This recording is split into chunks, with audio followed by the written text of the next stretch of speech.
Қайырлы күн, құрметті телекөрермендер. Эфирде Ақ Орамал ток-шоуы, жүргізушімен Айдан Өміржан. Қазақтың қыз тәрбиесінде ана мен бірдей орын алар бір жан болған, ол жеңгесі. Қыз бала жеңгесіне сырын айтып, ақылын тыңдап, өнегесіне үйренген. Жеңге қайын сіңлісі мен қайын інілерін еркелетіп, ерекше құрмет білдірген. Ал қазір дәл сондай сыр бөлісетін жеңге бар ма? Бүгінгі отбасындағы тәрбие қандай? Бұл сауалға жауап беру үшін студиямыздың арнайы меймандарымен таныс болыңыздар. Қазақстан Республикасының мәдениет қайраткері Шара Мүсілова. Қош келдіңіз.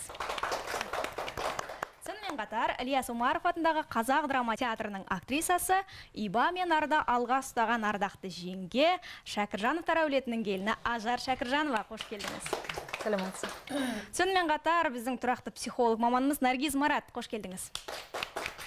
Және кішкентай ғана бұл жеткен студент Аида Алпыспай. Қош келдіңіз. Өткен бағдарламада жалпы осы жеңге деген қандай болуы тиіс? Және сіз жеңге дегенді кімді елестетесіз? Басына орамал тартқан, ұзын жең көйлек киген. 7 баласы бар.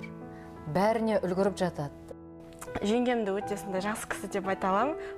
Жеңгеме айтып қоям, жеңше бір танысыршы бір қыздармен өзі. Бұл жаста некелесу мен отбасын құруға деген дайындықта болуы мүмкін.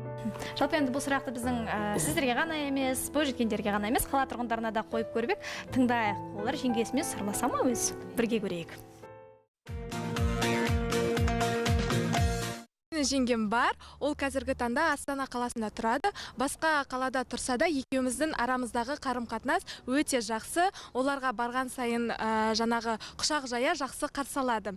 Екеуміз жақсы қарым-қатынаста болсақ та өте қатты сыр жаңағы шертпейміз, бірақ сонда да ол кісіден кеңес сұрап, бір жаңағындай қиын мәселе болса, ақылдасуға тырысамын. Әрине жеңгем бар. Өзі отбасымызда ағам көп болған соң жеңгемнің өзі баршылық дейін бе. Негізінен қазіргі таңда Қостанайда тұратын жеңгеммен өте көп сырласам, барып тұрам кейбір кезде. Енді жеңгем өзін бүкіл өз қолынан келгенше көмектеседі, бүкіл өзінің ақылдарын айтып. Иә, жеңгелерім өте көп, бірақ өкінішке орай олар барлығы алыста, яғни басқа қалаларда тұрады. Сол себептен болар біз өте қатты сырласа қоймаймыз. Қайынсыңның аты Гүлзайра. Өте жақсы сырласамыз. Екеуміз бүкіл бәрі сырымызды айтымыз бір-бірімізге. Көмек болса, ол келіп мен ақылдасады, мен олымен ақылдасамын. Тіпті мен қайынсыңымды өзімнің туған сіңлімдей көремін. Мен жеңгем бар, өте жақсы адам, бірақ дегенмен де біз ондай қатты араласпаймыз, өйткені ол алыста тұрады. Сол себептен сырласамыз деп айта алмаймын. Иә, жеңгем бар. Біз барлығымыз бірге тұрамыз жеңгемізбен. Иә, араласамыз. Мен өзім бірінші курс болып келгеннен кейін мен еш нәрсені әлі біле бермеймін. Сол кісіден білмегенді сұрап, сол кісі маған көмектесіп тұрады.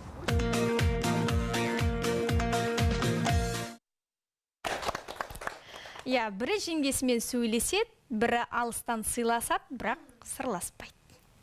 Сонда кеше ғана анасының орнын толтырардай болған жеңге неліктен жат бауырға айналып? Жалпы статистикалық мәліметке сүйенсек, 100% бойжеткеннің 80% қазіргі таңда. Бұл биылғы жылғы статистика бойынша жеңгесімен сырласпайды. Сырласпақ түгіл көргісі келмейді кейбірі. Тіпті ағасы үшін көніп жүргендей ғана. Жалпы ортақ сұрақ болсын, неге біз қазір жеңге деген сөзден қатты шошынатын болдық?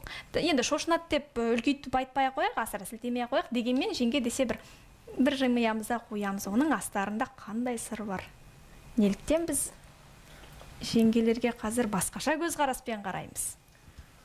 Негізі бар ғой, енді жеңгемен қайын сіңлілердің арасында қарым-қатынастың жеңгенің қай облыстан болғанында қатысы бар сияқты, мен ойымша.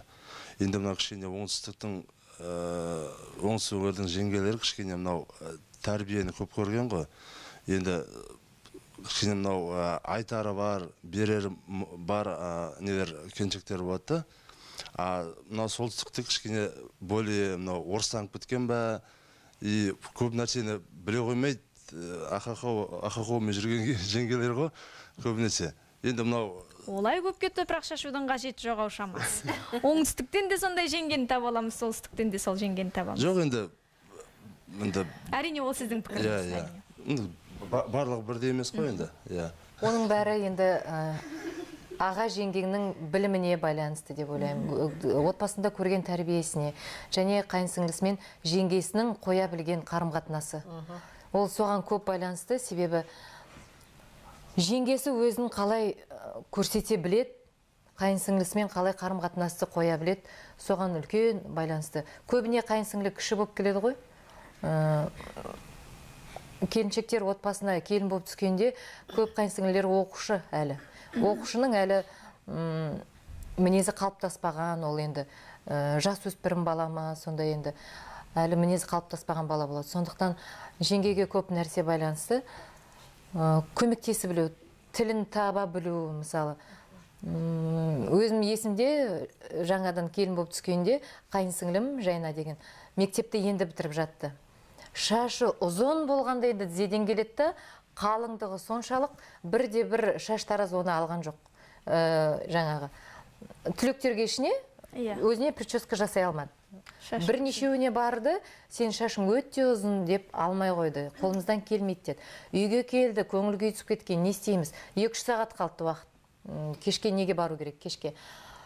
Ал қой Жайна, ештеңе етпейді, қазір бірнеңе қыламыз деп былай өріп, шашын былай көтеріп, үйтіп бүйралап, әйтеуір бір ретін келтіріп, мамасы екеуміз бірге бір әп-әдемі қылып шаштың үлгісін жасадық та шығардық. Мәз болып қуанып кетті. Сонда бұл ненің белгісі? Сонда бұл ненің белгісі? Жанашырлық болу керек. Жанашырлық және баланың көңілін таба білу. Шында да өзінің туған сіңлісіне қарағандай қарай білсе, бәрі жақсы болады. Мынандай жаңа сен айтып отырсың ғой, 80% көргісі келмейді деген. Шынына келгенде ол өте шошырлықтай жағдай екен. Бұндай статистиканы мен естімеппін және олай деп ойламаппын. Себебі біздің арамызда жалпы біз енді қазақи ортада өскеннен кейін ба, театр саласында, өнер саласында жүргеннен кейін ба, бұл мен үшін үлкен бір жаңалық болып тұр. 80% қыз келіншектер өзінің жеңгесін көргісі келмейді деген бұл негізі трагедия. Әрине. Ұлт үшін.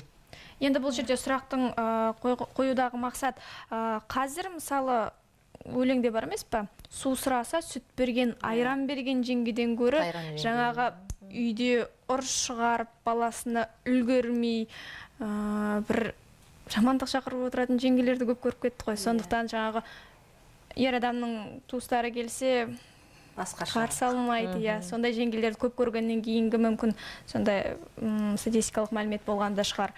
Жалпы енді Айда, өзіңнен сұрайықшы, жеңгең үйде, негізі ерте жаңа айтып жатырмыз ғой, қыз баланың арын күзету ол басты мақсат болған. Ертеде мысалы жеңгелеріміз жаңағы ағасына, жаңағы қыздың ағасына күйеуге шыққан кезде сүйіп қосылмаса, қайынсіңлісі бақытты болсын менен деп жаңағы өзінің қыздың сүйген жігітіне қашырып та жіберген сәттер болған. Ол білет, үйге келгесін таяқты өзі жейтін білет, бірақ сонда да қоймай, ең бастысы солар бақытты болсын деп оның алдында әрине жігітті сынап көреді.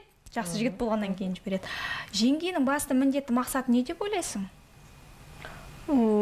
Жалпы жеңгеге көп мақсаттар, яғни көп қайтуға болады. Енді жауапкершілік мойнынан тағылған деп ойлаймын. Себебі, яғни не дегенмен де қайынсіңлілі, ол яғни өзінің жолдасын, туған қарындасы. Яғни ол яғни бауыр еті. Сондықтан да үнемі өте сондай басында жауапкершілікпен жүреді. Мен де жеңгем, мысалы, мен енді студент болғасын, мысалы, бір жерлерге шығып барам деген сияқты. Сол уақыттарда үнемі мен жеңгеме барлығын тура ашып, қайда барады, кіммен баратынды деген сияқты айтып отырамын. Себебі жеңгем айтады, маған айтып отырыңдар деген сияқты. Өйткені мен ол кісіде ағаның алдында бара жатқанда ұятты болмау керек, сол сияқты. Сондықтан да жалпы сіздің жаңағы арын күзету деген сөзіңізбен келсем, сол міндеті шығар. Және сонымен қатар міндетті жаңағыдай тәрбиеге де кішкене көңіл бөлу, үй шаруасына үйрету деген сияқты. Енді біз әлі кішкене енді жас болғасын, мен әлі жеңгемнен алар нәрсем көп деп ойлаймын. Сондықтан да көп нәрсені әлі барлығын жалпы қыз балаға не қажет, соның барлығын жеңгеден үйренеді деп ойлаймын. Енді әрине ана деген ол өте орны бөлек, ол бөлек тақырып деп айта аламын. Себебі енді айтып тұрғандай жаңа мен жеңгеммен бірге тұрғандықтан қазіргі таңда жеңгемнен аламын. Себебі мен енді не дегенмен де мен де болашақ келінмін, сондықтан да жеңгемнен не көремін, мен соны болашақта жасаймын деген сияқты. Өте дұрыс, мына баланың тәрбиесі өте жақсы. Біз ұзатылып бара жатқан қызға қалай айтамыз? Барған әулетіңде бақытты боламын деп емес, бақытты етемін деп бар. Барған жеріңді өз туғаныңдай көр деп, сүй деп. Сол сияқты ғой. Егер де ол үйінен ұшып бара жатқанда сондай ақылды естімесе, сондай бір тәрбие көрмесе, ол барғанда әрине бақытты ете алмайды. Біздің де бір-екі көршілеріміз бар. Өкінішке орай өзіміздің ол қазақтар қашан көрсең де, және де біздің енді көршілер естіліп жатады ғой, балалары жылайды да жатады. Мен түсінбеймін, сонда анасы не істеп отырады деп ойлаймын.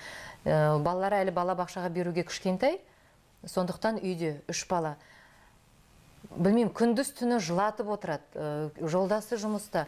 Сондай қазақ қыздары қайдан шығады деп таңғаламын. Қандай тәрбие көрген түсінбеймін мен. Жеңге де, қайын сіңілі де анадан туған ғой. Осыған ең алдымен мынау аналар біздер осының ең басында тәрбиелеп тастауымыз керек деп ойлаймын. Қызыңа келінің түсінбей келсе, келінде біреудің ерке қызы ғой, келіндеріміз бар ғой. Мысалы үшін көп нәрсені түсінбей, білмей, ештеңе білмей келді. Өзіміз ақырындап үйретіп алдық. Оның ар жағында осы шешенің тәрбиесінде жатыр. Қайын сіңілісі, досы оның болу керек. Достық немен қарау керек оған.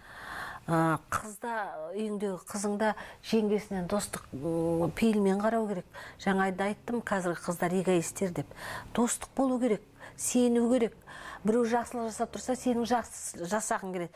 Жақсы сөйлесе, сенің де жақсы сөйлегің келіп тұрады. Мысалы үшін, тіпті қырсығып біреулер жаңағы әдей жүйкеңді тоздыру үшін әлі күнге дейін өзімізге басқаша сөйлеп тұрады, кейде соған жақсы жауап бергім келіп тұрады. Түсінер ме екен деп анау. Сенің пейіліңді, ниетіңді түсінер ме екен деп. Сол сияқты осындай жеңгеменен қыздың да арасында болу керек деп түсіндіріп, ең бастысы аналар әуелде солай тәрбиелеу керек деп ойлаймын. Енді қазір мысалы жаңағы өзі таяқтың астында қалып жатса, сол қыздың бақытын тілейтін жеңгелерден көрі, енді бұл заманның жеңгелерін жамандаудан аулақпыз ақ. Дегенмен де керісінше қазіргі жеңгелер ер азаматтың күйеуінің өзінің бетіне басады. Сенің қарындасың осылай жасап еді ғой, сонда сен қайда қарап жүрсің деп, өзі емес жігіттің. Сонда бұны қалай түсінсек болады?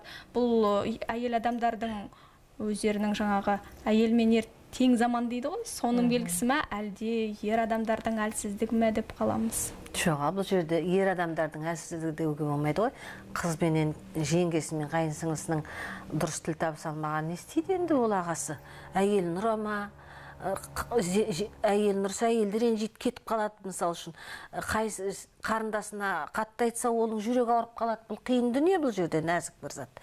Сондықтан ол жаңа тағы да айтамын, қайын сіңілі менен жеңгесінің арасында кәдімгідей достық қарым-қатынас болу керек, бір-біріне де ілтипат жақсы болу керек. Сол кезде бәрі орнына келеді оның.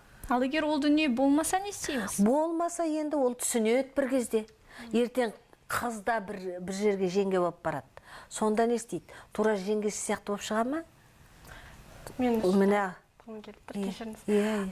енді жаңағы айтып тұрғандай жеңгелер ұнатпай деп айтып жатады ғой. Сол уақытта мен ойлаймын, қайын сіңілдері кішкене орын беру керек деп. Себебі не дегенмен біріншіден кішкентай болып келеді, екіншіден бізде айтады ғой, жылы сөйлесең жыландай ұясынан шығады деген сияқты. Үнемі күліп, өтірік болса да әйтеуір күліп, алдап, солайынан ақырындап не болса да тыныш болсын, ағамен бақытты болсын деген сияқты осындай ойлау керек деп ойлаймын.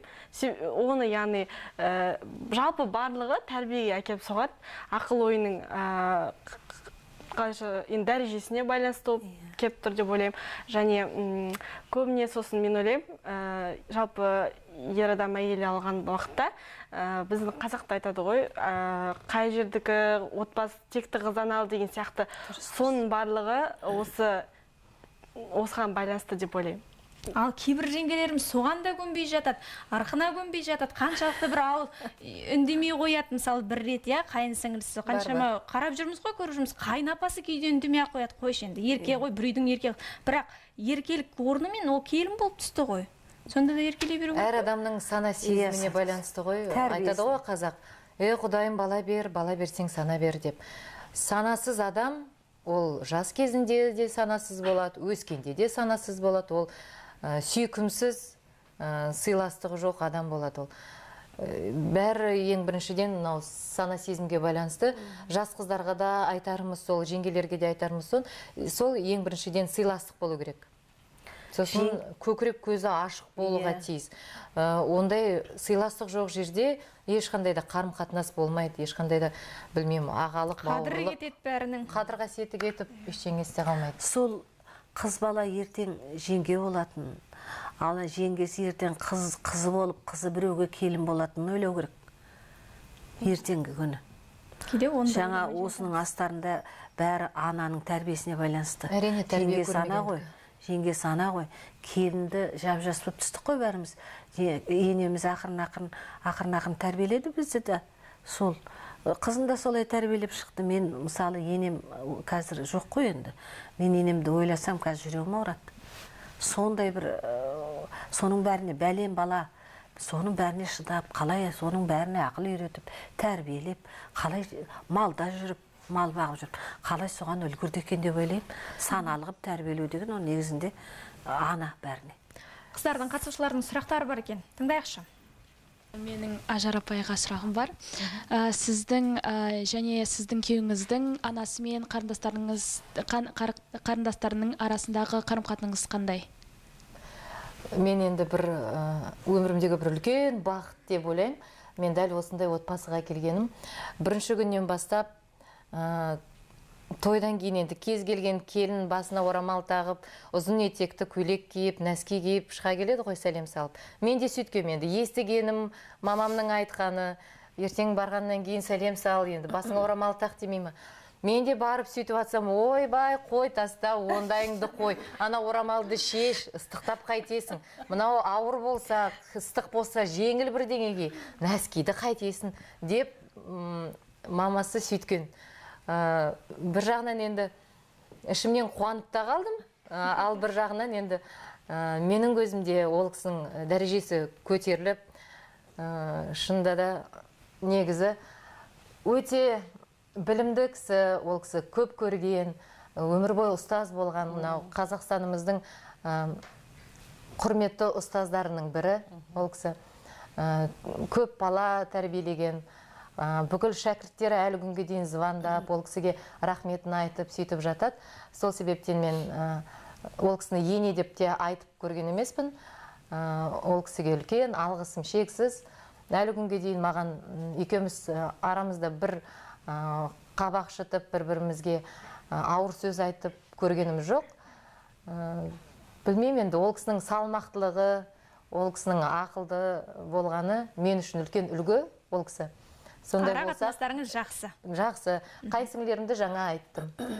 Біз құрбы құрдастай, екеуміз ақылдасып, бір нәрсеге мен білетін кеңесімді оған айтып, ол ақылын маған айтып, солай екеуміз бірге өсіп келе жатырмыз десек те болады.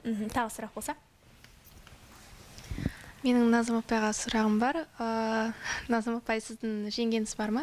Бар болса, сіз жеңгеңізбен сырласасыз ба? Ол қазір өзі де жеңге. Иә, Наргиз? Мен де туған жеңгем жоқ негізі. Біз тәтемекіміз нағашыларымыздың қолында өскеннен кейін, нағашы ағаларымыз, тәтелеріміз өзіміздің туғандарымызды болып кеткен. Негізінде екі жеңгем бар, екі ағамның.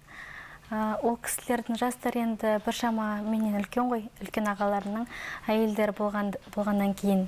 Бір жеңгем басқа қалада болды, ал бір жеңгеммен 10 жылдай ма солай бірге тұрдық. Ол кісімен енді жақсы араласып кеттік. Ең бірінші, ол кісінің өзі мұғалім болып істеген. Сосын кішкене әзіл қой бізге айтып отырады әңгімелерін. Жаңа ағамыз бір жаққа кетіп қалған кезде, жаңа екі тәтеміз екеуміз қасына барып жатамыз. Сол кезде бүкіл әңгімелерін айтып, бізге үйретіп, сондай өте жақсы қарым-қатынаста, ешқандай ұрыс керіссіз, сыйластықпен, түсініспен кеттік. Ажар туралы айтқым келіп, жаңа психолог қызым сөзді бірінші сөйлеп кетті ғой. Ажардың мамасында өзінің анасын, енесінде жақсы танимын. Екеуі де мұғалім. Ажардың өзі, мен бақыттымын осы семьяға келгеніме деген шын кәдімгідей, мен білем оның бәрін. Шын кәдімгі, осы жүрегінен шынайы шыққан әңгіме, шынайы айтылып отырған. Ажар өзі жақсы қыз, жақсы келіншек. Ажар сен естімей қой. Ажарды мен өзім керемет жақсы көремін. Бір керемет бүйрегім бұрып Ажарға, жүрегім елжіреп сөйтіп тұрам Ажар мен Айгүлге, Айболға. Өзі іштей сезетіндер шығар бұлар. Енді Ажар өте қабілетті жан-жақты. Өте кішіпейіл, жақсы тәрбие алған. Жақсы жерге келін болып түсті. Жары қандай әдемі Айбол. Өнері қандай, сахнада қандай, әні қандай, өзін ұстау мәдениеті, барлық жағынан. Екі баласы қандай. Біреу Назарбай мектебінде оқып жүр Асылай, екінші Дарын мектебінде гитараны ойнағанда аузыңды ашып қаласың. Енді жаңағы екі мектепте, ол екінің бір оқи алмайтын мектептер ғой, балаларына қандай тәрбие беріп отыр, өздері керемет семья. Бір осы біздің жастар, кейінгі жастар осы Ажар менен Айболдан үлгі алып, сондай әдемі семьяны көріп, сондай болуға тырысу керек деп ойлаймын. Тіл көзден сақтасын Алла. Кімге Ажарға қай тақырыпта әңгімелессең, қандай жағдайда бір болады ғой адамнан бір. Любой жерде жол тауып кетеді ғой, сөз тауып кетеді. Жаңа айтып, мен ана қайынсіңлімнің шашы ұзын, әлгі ешкім шашына прическаға алмапты анау. Ажар любой уақытта укол салып беремін десе, укол, дәрі, тамақ. Ол өзің апай қонақ шақырсаң бір той боларда, апай көмегім керек па? Кім айтады қазір соны? Апай қандай көмегім керек? Үлгіріп жатсыз ба? Не істейін? Келіп істей қойып, үн-түн жоқ, шашпай төкпей, бір нәрсені, бір құдая, бір алмадан гүлдеп, бір тарелкін толтырып шығады. Шарапай мен айтасыз. Айболдың мамасы әлі сондай, өзінің қайнапаларына солай. Енес, вот сондай. Әлі күнге дейін солай мама. Сондай тәрбие алған қыз ғой. Осындай қыздардан, осындай келін шығып отыр. Енесін мақтап отырғаннан айналмайсың ба енді? Жоқ, рас. Мамасы қандай еткеде, тәте, не қонақ келін деп жатыр ма? Болды, таңертең барам, бауырсағыңызды пісіріп берем, дастархан жайып берем деп. Мінеки, әлі өзі келін болып жүр. Мен бара салайын. Жоқ, жарай, сен жұмыстасың ғой, мен барам, боспын ғой деп. Мінеки, көрдің? Ғажап, қазақтың келіні. Қазақтың қыздары осылай болу керек. Шарапа, Ажар апай сізге қызыңыз болып келе ма, келіңіз болып келе ма? Қызым ғой. Мен Айбол, мен балам негізінде. Оны театрдың бәрі біледі. Ана Бақытжан деген тағы бар. Інім бар, балам бар. Айбол, бәрібір сіз жақсы көресіз ғой. Айболды бәрібір сіз. Менден гөрі Айбол жақын ғой сізге дейді негізінде. Бәрі біліп отырады. Капустник жасаса, мен жасайды, Айбол деп жүргенін шығарады олар. Енді біздің арамыздағы бір сыйластық ба, бір жаңағы өзі бір не бар енді бір. Әдемілік бар бір. Енді осы тұста негізі спектакльде сіздер бірақ қызыңыз емес, сіз жеңгесі болып келесіз да? Иә, ертеде енді жеңеше деп еркелету қазір жеңгетайға айналыпты. Ол бірақ енді басқа жағынан. Басқа. Енді онда үзінді көріп алайық спектакльден. Жеңгетай спектакльден шағын ғана үзінді.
спасибо.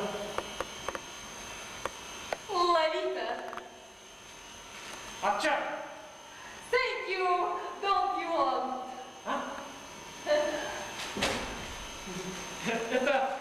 Это вам. Thank you and double gift.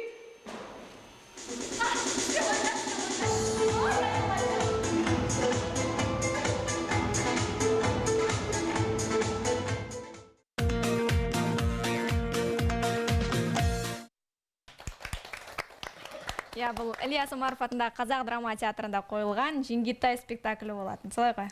Иә, бұл спектакльді Ерсайын Төлеубай режиссер қойған. Өкінішке орай бірнеше жыл болды, бұл спектакль жүрмей жатыр. Қазір комедия болғанмен ой тереңде жатыр. Қазіргі үлкен проблемаға айналған жан-жарын таба алмаған қыз-жігіттер жайлы. Жасы асқан, 30-дан асқан, 40-қа таяған қыз-жігіттер жайлы. Соған Шарапамыз Жеңгеміз жаңа қыздардың барлығын шығарып беріп жатыр ау деймін, жігіттерге. Қосты, 4 отбасы құрылды. Өзі де күйеу тауып отыр. Өзі де тауып 5 отбасы. Қазір осындай жеңгелер бар. Бірақ олар ақша табады. Енді табыстың көзі? Табыстың көзі ғой дегенмен. Ой, басқа ол енді. Оны комедия жанрында басқаша жасаған ғой театрда. Негізінде ой салатын спектакль. Әрине. Шарапай, сіздің образыңыз түсінбедік, мынау кім өзі? Кімнің рөлін ойнап жатсыз? Сіздің табиғатыңызға мүлде келмейді ғой? Мен ба? Мен Лола деген қызды ойнаймын. Лола болғанда оның шын аты бар, енді әрине, бірақ өзінше Лола болып жүрген қыз, енді Лолита болып, шашты сап-сарғып, Лолита. Шашты сап-сарғып бояған, қысқа көйлек киген, тырыстырып, сөйлегенде де қазақ тілін менсінбей, орысша, ағылшынша сөйлейтін қазір ондайда қыздар бар. Бұрында да болған, өз тілін құрметтемейтін, менсінбей қарайтын. Содан соң болашақ күйімді өзім уысыма жинап алып, мықтап ұстаймын деген түпкі ойы бар қыз. Жаңа көргенде ізінде де жаңа жігітті өзі ұстап алып, мықтап тұрып, өзінің ағына көндіріп алып кетті. Қиын болған жоқ па бұл рөлді шығару? Қиын емес. Бұндай характерный рөлдер өте жеңіл болып келеді. Жаңа айттым ғой, мен ажар өте қабілетті деп барлық жағынан қандай жанрға салсаң да. Экраннан, кинодан көрдім жақында бір үзінді. Барлық жағынан қабілетті. Трагедияны, драманы, комедияны барлығын ойнай береді. Шарапай, енді бұл жерде ертедегі жеңгенің рөлінде емес, жалпы қазірдегі жеңіл көзқараспен қарайтын жеңгенің рөлін ойнайсыз. Иә. Киіп алған киіміңізден, шаш қою үлгісінен, бәрінен де көруге болатын секілді. Енді драматург солай жазған ғой. Енді оны нағыз шынайы қазақтың Жеңгетайын, жеңгенің рөлін атқаратын, тіпті Жеңгетай деп айтудың өзі бір түрлі енді. Ондай жасауға бұл режиссердің шешіміне, драматургқа байланысты, сонымен өзі қоюшы да, режиссер да, жазған адамда ерекен ғой өзіміз театрың режиссер, главный режиссер. Олай бұрмалауға келмейтін дүние деді бұл. Осылай ойнайсың, осылай трактовка осылай болды басынан. Қалай бар, солай көрсетеміз деді ғой. Кәсіпке айналдырған кісі ғой енді пайда табады. Ал жалпы осындай қойылымдарды жастарға көрсету қаншалықты дұрыс? Енді оны бәрібір театр көрмесе кинодан күнде көріп жатыр ғой. Қазір. Мүмкін басқа жағынан көрсету керек шығар. Басқа жағынан да басқа спектакльдер бар, бұны да көрсетіп қояды. Мен бұдан да басқа спектакльдерді ойнағам. Ертеректе ойнағам осындайды. Нағыз әлгі біздің неміздің осы керемет қиын кезде бір әйелдің рөлін ойнадым. Сонда жаңа нағыз табыс табатын әйел жаңа біреулерді тауып беріп, қызға жігітке әйел тауып беріп жүріп, әлгі бір пачка шай алатын, тағы бір 200 теңге, 100 теңге ақша алатын қиын кездерді. Сондай жазған адамдар бар, драматургтер. Сондайды да ойнадық, мысалы, ойнадық кезінде. Бұл тақырып біртіндеп кетіп қалған тақырып негізінде, мынандай. Бірақ енді ол өзекті мәселе әлі де сол қалпында қалған секілді. Наргиз ханым, жалпы әрине театрда болғаннан кейін кез келген қойылымды ойнау ол актердің міндеті, сол мамандықтың иесі. Иіл десе иілет, тұр десе тұрады деген секілді. Дегенмен бұл жастардың санасын улауға әсер етпей ме?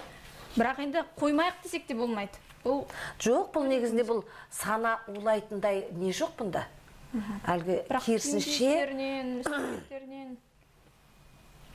іс-әрекетінде де ондай чересчур әлгі кетіп баратқан. Бұл кісі жеңгетай болғанмен өрескел ештеңе жоқ бұнда.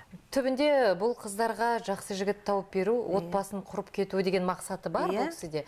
Енді жолшыбай ақша алу, бір пайда табу деген жерлер бар болғанмен, түптің түбінде жақсы өздерінің тегін тауып кеткен қыздар мен жігіттер ғой. Былай қарасаңыз, бұл кісі үлкен көмек көрсетіп отыр біздің қоғамға. Негізі, осылай жақсы жар тауып беруге болады деген. Қазір мысалы өзіңіз байқайтын шығарсыздар, осындай отырып қалған қыз келіншектердің арасында мінездері тұйықтау, кішкене мінездері ерекшелеу, өз-өзіне кіріп кеткен дейміз ғой, сыртқа адамдарға ашыла қоймайтын, достары жоқ, ондай адамдар қаншама. Ондай кісінің тілін таба біліп, оны біреумен таныстырып, оны біреуге қосып жіберу деген үлкен еңбек негізі. Нағыз психологтың жұмысы деп ойлаймын. Келісесіз бе? Негізінен әр нәрсенің, әр оқиғаның жақсы да жаман да жағын көрсеткен дұрыс деймін. Себебі жастар негізінде бұлай еліктегіш болып келеді. Әртүрлі әлеуметтік желілерден әртүрлі оқиғаларды қарайды. Осындай театрларға барып, спектакльдерді көрген кезде олар жақсы бір ой түйеді, жақсы бір көзқарасқа келеді. Өздерінің мысалы көріп жүргендерін, мысалы істеп жүргендерін өздері дұрыс деп ойлау мүмкін. Жаңағындай спектакльдерді көргеннен кейін ол мысалы өзінің қателесіп жүргенін білуде, сезінуде мүмкін. Негізінде жан-жақты бұндай туындыларды көрген қараған дұрыс негізі.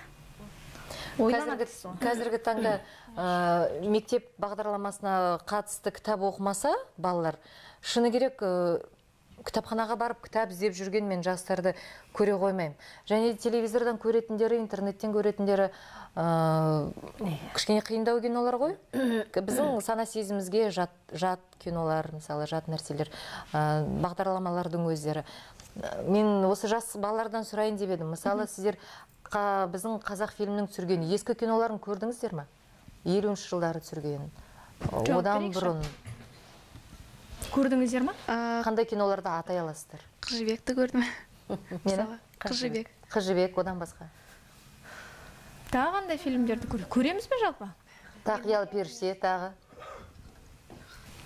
Біздің қазақ киносын мұқият қарасаңыздар, нағыз тәрбие жатыр. Қыз балаға тән, жеңгелерге тән, қайынсіңліге тән, біздің бүгінгі тақырыбымызға байланысты. Қыздарға, қазақтың қызына тән қаншама жақсы қырлары көрсетіледі. Соларды қарағандарыңыз жөн әрине. Кино қарамасаңыздар, театрға келіңіздер. Театрда да жақсы қойылымдар болып жатады. Қазір жаңа айтып жатырмыз ғой, ғаламтордың бір жақсы жағы. Осындай ескі киноларды ашып, қазақтың жақсы киноларын көрсеңіздер, нұр үстіне нұр болады. Өздеріңіз үшін бір 2-3 сағаттарыңызды қиып қарасаңыздар, қаншама үлкен мектеп болады сіздер үшін. Ана Қыз жібекте де бар ғой, жеңгесімен арасының отношениесі. Фарида Шарипова ойнады ғой, жібектің жеңгесін. Көздеріңе елестеп отыр ма? Жоқ бәлде. Басқа да көптеген кинолар онда да бар. Ақырын тонкий бір әлгі көзге көрінер-көрінбес қарым-қатынас, әдемі бір білінер-білінбес қарым-қатынас бар сонда. Сүйкімді қарым-қатынастар. Енді ол фильмдерді қарап отырсақ, кеше ғана өткен күн ғой. Ерте заманда деп ауыз толтырып айтып жатамыз. Дегенмен соншалықты бір 2-3 ғасыр өтетіндей уақыт болған жоқ қарап отырсақ. Бірақ өткен нәрсе өтті, енді 21-ші ғасыр екен деп көз жұма қарайтын нәрсе де емес, бір ортақ шешімін табуға тырысайықшы. Жалпы осы туысқандықты, жеңге мен қайын-сіңлісінің арасын жақсарту үшін не істеу керек деп ойлайсыздар? Жастар, сіздерге де сұрақ, апа, сіздерге де сұрақ. Кімде қандай ой бар, қандай идея? Ең бастысы енді біздерге байланысты, қазіргі аналарға және болашақ аналарға байланысты. Қыз баласын қалай тәрбиелеу керек, соған байланысты. Және де қазіргі мысалы жас қыздар өздерінің жеңгелеріне, апаларына, аналарына үлкен сыйластықпен, құрметпен қараса, одан артық ештеңе керек емес. Сол құрметтен, сыйластықтан бар керек нәрсе шығады деп ойлаймын. Сыйластықты сақтап қалу керек. Сақтау керек. Мен қыздарда былай байқаймын ғой енді. Мен қызбын осы үйдің, жеңгем осы үйдің келіні, бәріміздің көңілімізді табуға міндетті деген бір эгоистік тұрады. Көр, оны бәрі де біледі. Қыздар, сендердің де іштеріңде сондай бір жаман не бар. Өзімізде қыз болдық қой енді. Ата-ана оны еркелік деп түсіну мүмкін, бірақ ол қате. Ол мен осы нені басында айтқан, қыздарда бір эгоистік бар деп. Ертеңгі күні ол да біреудің жеңгесі. Барған жерінде қысойдың қызы сондай көзқараста болса, қалай жақсы бола ма? Осыны түсіну керек қыздар.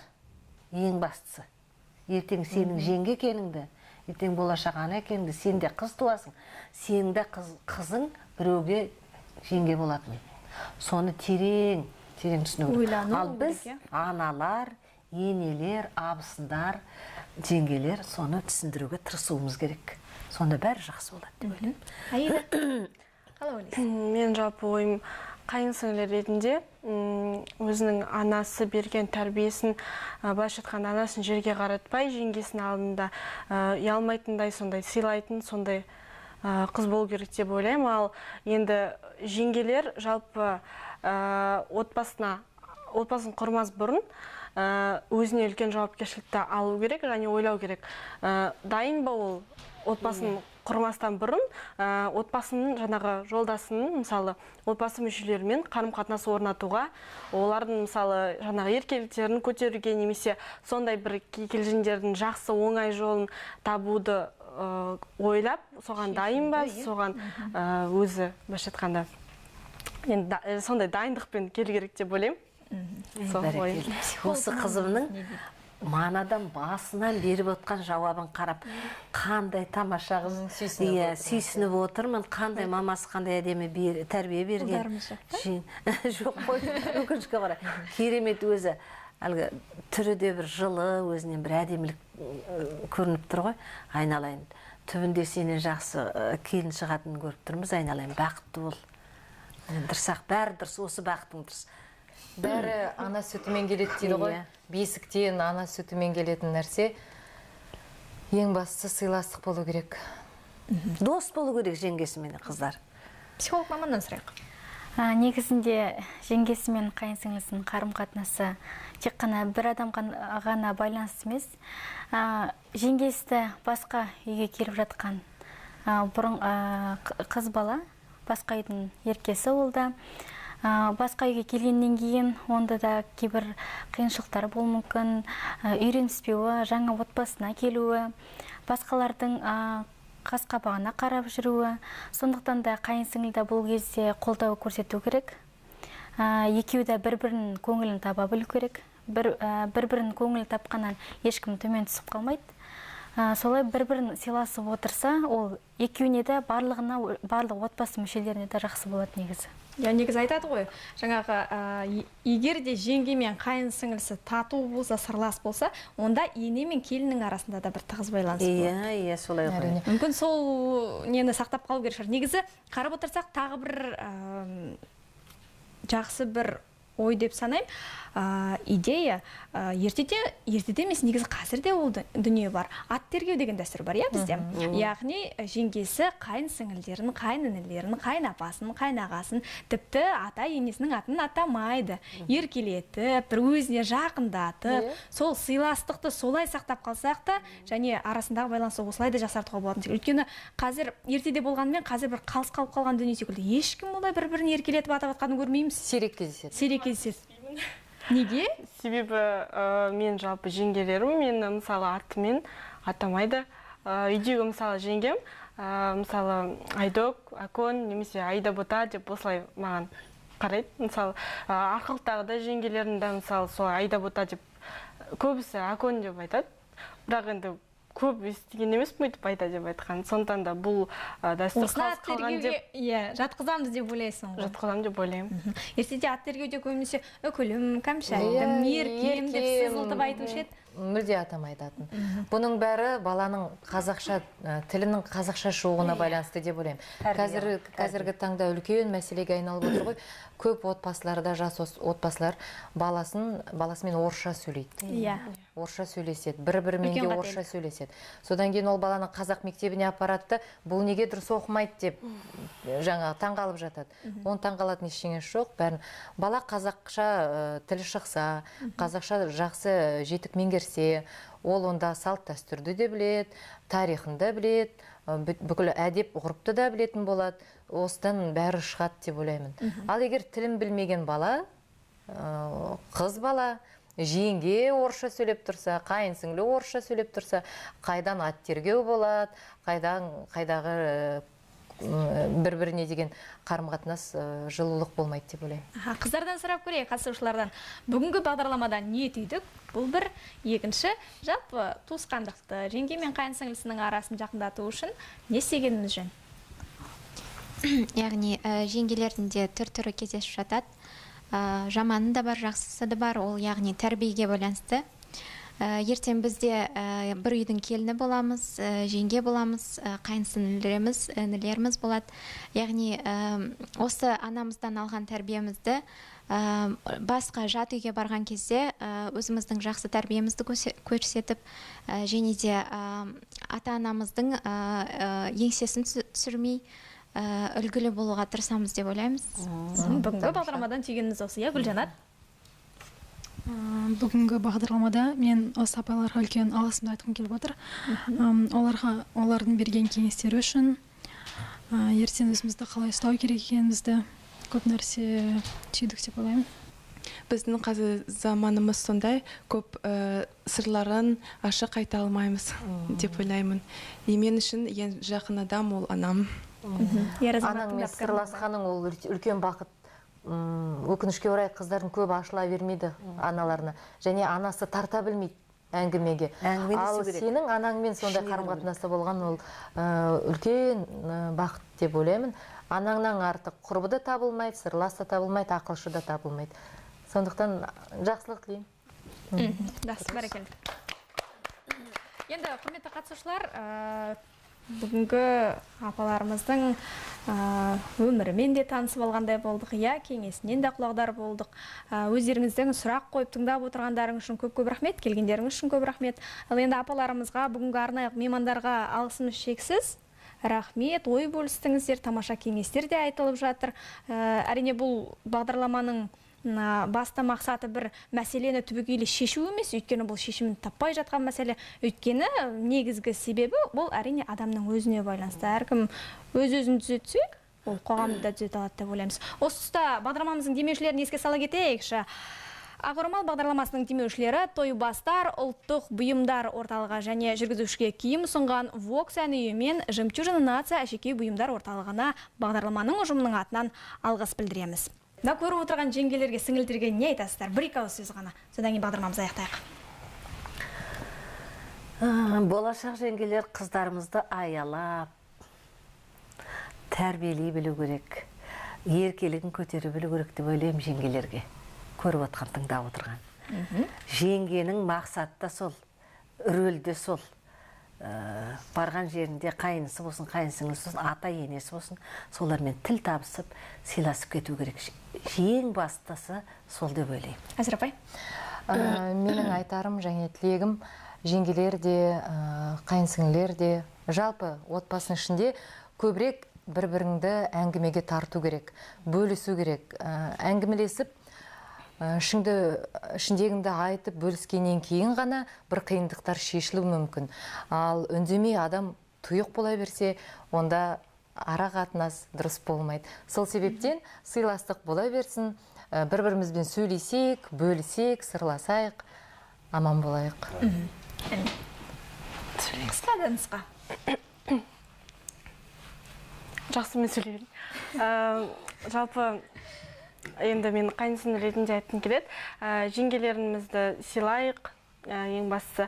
Себебі ол кісілер де бастапқыда отбасына жаңадан келін болып түскен кезде кішкене бөтенсіп, енді үйрен салмай жүрген уақытта қолдау бола білейік ол кісілерге. Себебі ол кісілер біздің ағаларымыздың таңдап, сүйіп, құрметтеп, өзімнің жарым, балаларым анасы деп алған кісілер ғой. Енді сол себепті құрметтей білейік, бағалайық сондай алтын жеңгелерімізді. Жеңгелеріміз жасай берсін. Мен аналарға және болашақ аналарға айтқым келеді. Қыз баланың тәрбиесіне өте көп көңіл бөліңіздер. Және де осы жеңгелер мен қайынсіңлілері бір-бірлерін әрқашан сыйлап жүрсін. Рахмет. Бүгінгі бағдарламадан ең болмаса бір бой жеткен, не болмаса ең болмаса бір көрермен өзіне керегін түйді алды деп ойлаймыз. 6 аға бірігіп, әке болмас, 6 жеңге бірігіп, ана болмас. Әке мен анаға ешкімде тең келмесі анық. Дегенмен отбасының бірлігін ойласақ, мына қысқа ғұмырда сыйласып өткеннен артық ештеңе де жоқ. Өзінен елі мен жанұясының мүддесін биік қоятын салт дәстүрді сақтаған сырлас жеңгелеріміз көп болғай. Келесі кездескенше.